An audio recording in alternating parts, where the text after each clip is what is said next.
What's up, Kaloksers? It's me again, Lucas Vlog. Panibagong araw, panibagong vlog na naman.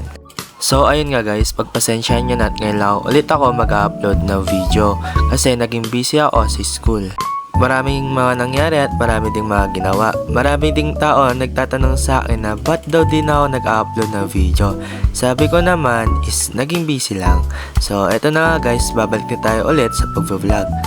Ngayong araw nga pala is the first day ng foundation day sa school namin. So kailangan kong pumunta para mag-attendance. Syempre, attendance is must, sabi nga nila. Naglagay nga pala ako sa buhok ko ng Gatsby styling gel para naman maayos yung ating buhok kasi ang haba na, di pa tayo nagpapagupit kasi bawal sa atin ang magulo ang buhok. Huwag kayong mag-alala guys, magpapagupit din tayo pag meron ng time. Dito nga ay magsasapatos na tayo, galing ng transition, di maayos.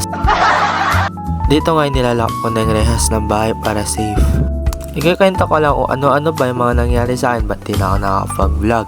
Una doon is, naging busy ako sa mga activities at isa pa doon yung pagpra-practice na sayaw. At marami ding mga pinapagawa sa amin, so wala na akong time mag-edit, kaya ito na guys, on the way na pala tayo dito sa school. Shoutout pala sa taga-video ko dyan kasi daw mapag-video pag nagde-drive ako ng motor. Fast forward na natin, baka naiinip na yung mga viewers natin at matagal-tagal tong video na to. Di pa ganun ka-smooth yung mga video transition ko pati yung voice over, pero bear with me is aayusin ko naman to. So aratay tayo karot schoolan, nandito na tayo sa school, antay na natin yung mga kaklase natin at kasama natin.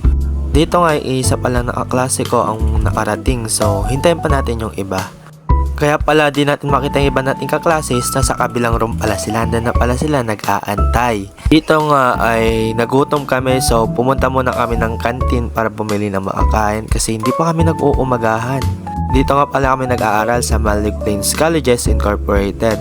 So fast forward, nakabili na tayo dito ng makakain. Dito nga ay nagsimula ng ceremony. Andun sila ngayon sa may puntod ng may-ari nitong paaralan.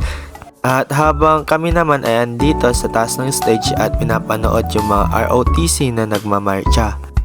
Ang i-snappy talaga ng mga ROTC ng Malik Plains Colleges Incorporated.